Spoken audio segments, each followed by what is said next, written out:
Ito ang dapat isa sa mga dapat pasyalan ninyo dito sa Baguio City. Dragon Treasure Castle. 22 minutes lang ito pag kayo ay nanggaling sa Session Road. Worth it naman ang adventure. Nakarating na kayo, dito ang registration area. Pag maraming tao, kayo ay matetenga. No? Konti patience lang naman, di ba? Wordplay.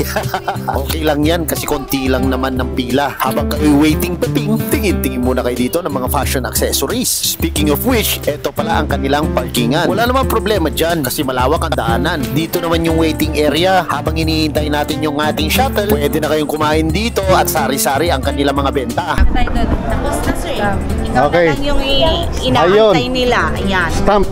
Yes sir. Ayun. Yung stamp area. Tapos dito yung sasakyan, yung shuttle. So yun, sasakay na tayo dito sa shuttle.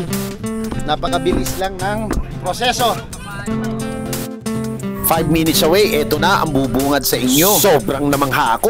Entrance pa lang ito. Kaya wag na tayong magpatumpik-tumpik pa bago maunahan pa tayo ng iba. Pero teka. Kondisyon mo muna yung tuhod mo at paa. Alam ko naman na kaya mo yan dahil masyado ka ng malakas sa mundo ng mga tao. Punta ka naman sa mundo ng mga halimaw.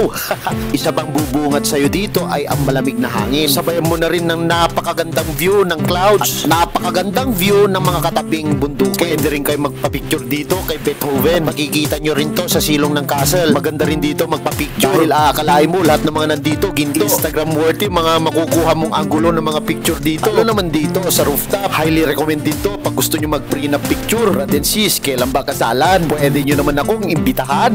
Rekomendasyon ko lang pag pupunta kayo dito. Yung tipong pa sunrise or sunset. Sigurado dito makikita nyo yung sinag. Dito na rin pala ang exit. Maganda rin picturean dito pag kayo ay bababa at makikita nyo rin dito yung mga kabayo. Kaya ako pag nagbigay ng grado dito 7/10. Real talk lang kasi hindi pa masyadong tapos itong struktura dito. At dito na nga nagtatapos ang ating video. Thank you for watching. Bye!